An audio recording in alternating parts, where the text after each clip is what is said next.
నమస్తే అండి. మరి ప్రస్తుతం జగన్మోహన్ రెడ్డి గారు సిద్ధం సభలు చూస్తున్నారు. ఈరోజు ఆయన ఒక సభలో కూడా ప్రతిపక్ష నాయకులను ఎన్నో విమర్శలు చేస్తున్నారు. దాదాపు చంద్రబాబు నాయుడు కానీ పవన్ కళ్యాణ్ కానీ రాష్ట్రాన్ని దోచుకోవడం వస్తున్నారు మరలా అని చెప్పేసి ఒక పెత్తందారులా ఏకమయ్యారు. నేను మీ పక్షాన్ని మీ బిడ్డగా నేను పోరాడుతున్నానని చెప్పి ఇలాంటి వ్యాఖ్యలు చేస్తున్నారు. ఏం చెప్తారు అసలు? జగన్మోహన్ రెడ్డి గారు 2019లో గెలిచారు. అప్పటి నుంచి ఇప్పటి వరకు ఏం చేశారో రాష్ట్ర ప్రజలందరికీ తెలుసు. బటన్ నొక్కాను, బటన్ ముఖ్యమంత్రి అని చెప్పి ఆయన బిరుదు పొందారు. ఆ బటన్ వల్ల ఎన్ని జీవితాలు బాగుపడ్డాయి, ఎంతమందికి లబ్ధి చేకూరిందని నేను అడుగుతున్నాను.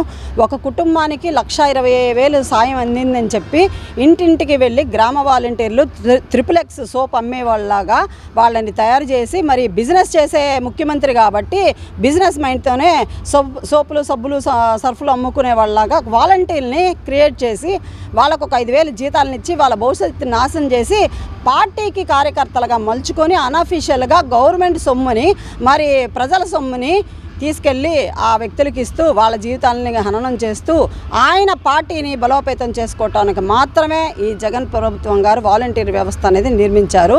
కానీ సిద్ధం అంటున్నారు. ఏం చేశారని నేను అడుగుతున్నా. పోనీ ఆ 15,000 రూపాయలు ఆసరా, 18,000 ఆసరా డబ్బులు పింఛన్లు ఇవ్వండి. నెల వృద్ధులకి మందుల కన్నా ఉపయోగపడతాయని చెప్పి నేను డిమాండ్ చేస్తున్నాను. మీరు ఇవ్వలేరు.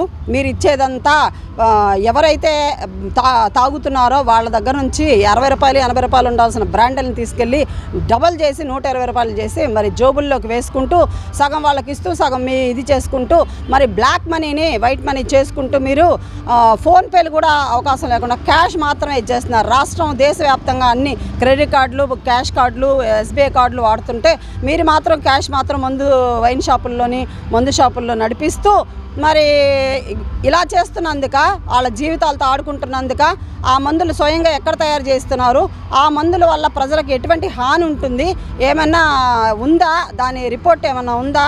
మరి ప్రజల ఆరోగ్యాలతో ఆడుకుంటున్నటువంటి ఈ ప్రభుత్వం సిద్ధం అంటుంది. ఏంటి సిద్ధం? మీ రాష్ట్రంతో మీ ప్రభుత్వంతో ప్రజలందరూ విసిగిపోయారు. ప్రతి ఒక్కళ్ళు ఈ రాష్ట్రాన్ని వదిలేసి పక్క రాష్ట్రాలకు వెళ్ళిపోవాలనే చూస్తున్నారు. ఎవరిని అడుగు లెక్చరర్ పోస్టులే వెళ్ళిపోతున్నారు, టీచర్ పోస్టులే వెళ్ళిపోతున్నారు, ఆఖరికి పనులు కూడా పనులు లేవని చెప్పి వెళ్ళిపోతున్నారు. మీ కడప సొంత జిల్లా నుంచి ఎంతోమంది పాలేరులుగా పనివాళ్ళుగా వెళ్ళిపోయారు, రైతులు వెళ్ళిపోయారు. మరి రాయలసీమ నుంచి ఎంతోమంది అనంతపురం నుంచి వెళ్ళిపోయారు. మీకు తెలియట్లేదా? మీకు కనబట్టలేదా? గంజాయిని సాగు చేస్తున్నారు. ఏంటి సిద్ధం అని అడుగుతున్నాను. మీరు సిద్ధం అని చెప్పి మైండ్ గేమ్ ఆడుతున్నారు. మీరు నాకు కళ ఉందని చెప్పి మాట్లాడుతున్నారు.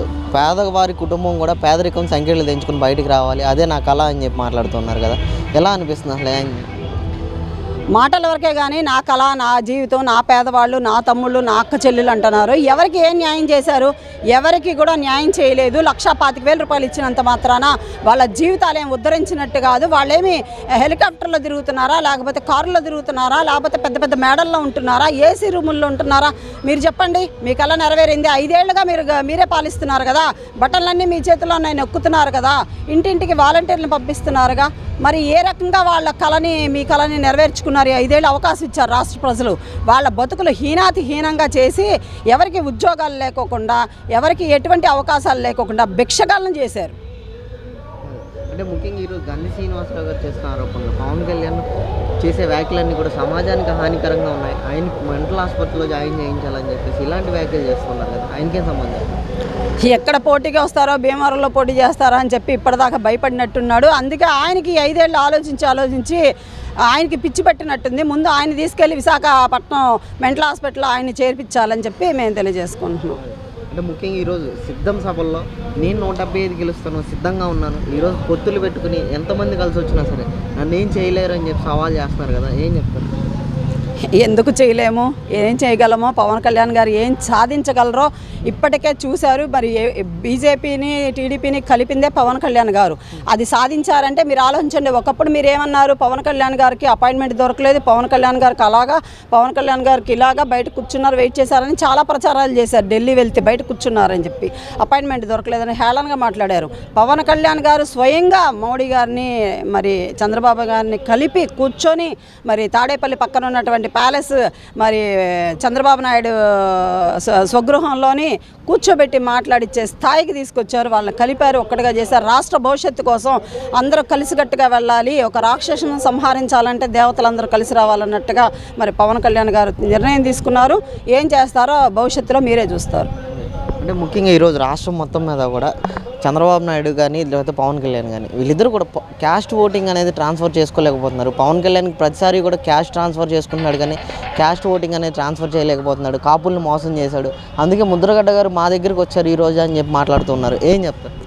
ఒట్టి అబద్ధం అండి. ఎక్కడైనా సరే, ఏ కులంలో అయినా సరే ఒక 10% అనేది వ్యతిరేకతనం అనేది ఉంటుంది. ఇప్పటి వరకు ఒక పార్టీ అనేది లేకుండా ఉండబట్టి మరి జగన్ పార్టీలోని, కాంగ్రెస్ పార్టీలోని, గత ప్రభుత్వాలు అయినటువంటి టీడీపీ పార్టీలోని, బీజేపీలోని కొంతమంది కాపులు అనేది వెళ్ళటం జరిగింది. కానీ ఎప్పుడైతే పార్టీ పెట్టారో పవన్ కళ్యాణ్ గారు జనసేన పార్టీ, అప్పటి నుంచి జనసేన పార్టీకి కాపు కాసింది, భుజం మోసింది కూడా ముఖ్యంగా కాపులేనండి. వాళ్ళ నాయకుడు వచ్చాడు రంగా గారు, తర్వాత పవన్ కళ్యాణ్ గారు అలాంటి గొప్ప నాయకుడు వచ్చారు. ఆయన మిస్ చేసుకోకూడదు, ఆయన మన కులంలో ఆయన నాయకుడు సీఎం అవ్వాలని చెప్పేసి వాళ్ళంతా భుజం కాస్తున్నారు. తప్పకుండా అండగా ఉంటారు. ఒకళ్ళు ఇద్దరు 10 మంది వెళ్ళినంత మాత్రాన జనసేన పార్టీకి వచ్చే నష్టమేం లేదు. జనసైనికులు, వీర మహిళలు అందరూ కూడా ఎవరు లేరండి ఆయన వెనకాతల ఉండని వాళ్ళు నష్టపోతారు తప్ప అందరూ ఉన్నారు. జనసైనికులు అందరూ ఓటు ఆయనకే వేస్తారు. సైలెంట్ ఓటింగ్ ఉంటుందని చెప్పి తెలియజేసుకుంటారు. అంటే ఈసారి ఎన్నికలకు బీజేపీతో పొత్తు పెట్టుకుని రాబోతున్నారు జనసేన, టీడీపీ గారు. అంటే ఇక్కడ 2014లో బీజేపీతో పొత్తు పెట్టుకుని ఆంధ్ర రాష్ట్రానికి ఏం సాధించారు? ప్రత్యేక హోదా, విభజన హామీలు ఏం తీసుకొచ్చారు మీరు? ఈరోజు మరలా సిగ్గు లేకుండా బీజేపీతో పొత్తు పెట్టుకోవడానికి ఎలా అని చెప్పేసి ఇలాంటి వ్యాఖ్యలు చేస్తున్నారు అధికార పార్టీ వైసీపీ వాళ్ళు. ఏం సమాధానం చెప్తారు? మాట్లాడే వాళ్ళకి జ్ఞానం ఉందో లేదో మాకైతే అర్థం కావట్లేదు. 2014లో పొత్తు పెట్టుకున్నారు.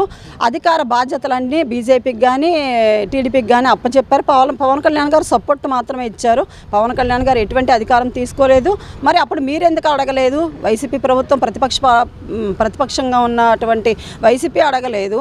మరి ఇప్పుడు అధికార పార్టీలో ఉన్నటువంటి వైసీపీ ప్రభుత్వం ఏం చేసిందని చెప్పి మేము నిలదీస్తున్నాం. మాకు నోరు లేవా? మాకు అడగడం రాదా? మేము మాట్లాడలేమా? అంటే మీరు మాట్లాడి ప్రజల మనసుల్లో ఇలాంటి నెగిటివ్ థాట్స్ అని తీసుకెళ్ళటమే మీకు వృత్తి కాబట్టి మీరు అడగగలుగుతున్నారు. కానీ డైరెక్ట్గా రండి, డిబేట్లకు రండి, డైరెక్ట్గా ఫేస్ టు ఫేస్ రండి. మీకు ఓటుతోనే ఈసారి ప్రజలు మీకు సమాధానం చెప్తారు. అధికారం ఇచ్చి 5 ఏళ్ళు అయితే మీరేం చేశారు? మోడీ దగ్గరికి వెళ్ళారు, అపాయింట్మెంట్ మాకు డైరెక్ట్గా ఉంటుందన్నారు. మరి మెడలోంచి తీసుకొస్తామన్నారు. మోకాళ్ళు పట్టుకుంటున్నారు, కాళ్ళు పట్టుకున్నారు, వేడుకున్నారు. 4,000 కోట్లు తెచ్చుకున్నారు, 7,000 కోట్లు తెచ్చుకున్నారు. మరి ఆ డబ్బు తెచ్చుకోగలిగినప్పుడు మరి ప్రత్యేక హోదా ఎందుకు తీసుకురాలేదు? రాష్ట్రానికి మరి పరిశ్రమలు ఎందుకు తీసుకురాలేదు? మరి సాఫ్ట్వేర్ రంగాన్ని ఎందుకు తీసుకురాలేదు? ఏ విధంగా అభివృద్ధి చెందారు? పోలవరానికి నిధులు ఎందుకు తీసుకురాలేకపోయారు? దాన్ని ఎందుకు పూర్తి చేయలేకపోయారని చెప్పి మేము అడుగుతున్నామండి. దీనన్నిటికీ మీరు సమాధానం చెప్పండి. ముఖ్యమంత్రిగా ఉన్నది 5 ఏళ్ళు మీరేం చేశారు అనేది వదిలేసి బీజేపీ ఏం చేసిందని మాట్లాడతారు? చెప్పండి. మీరు అసలు రాష్ట్రాన్ని విభజించిందే కాంగ్రెస్ పార్టీ. ఆ కాంగ్రెస్ పార్టీ వాళ్ళకి తెలంగాణ రాష్ట్రాన్ని ప్రకటించినప్పుడు మనకు ప్రత్యేక హోదా ఇవ్వాలి. అటువంటి కాంగ్రెస్ పార్టీని మీరెందుకు అడగలేదు? అధికారంలో ఉండి అడగలేదు, మీరు అధికారం లేకపోయినప్పుడు అడగలేదు. మీరు చేతులు ముడుచుకొని కూర్చున్నారు, తోక ముడుచుకొని. మీకు భయం, మీకున్న కేసులను బట్టి మీకు భయం కాబట్టే మీరు మాట్లాడట్లేదు. మళ్ళీ పవన్ కళ్యాణ్ గారిని అనే స్థాయి అయితే మీకు లేదని చెప్పి తెలియజేసుకోండి.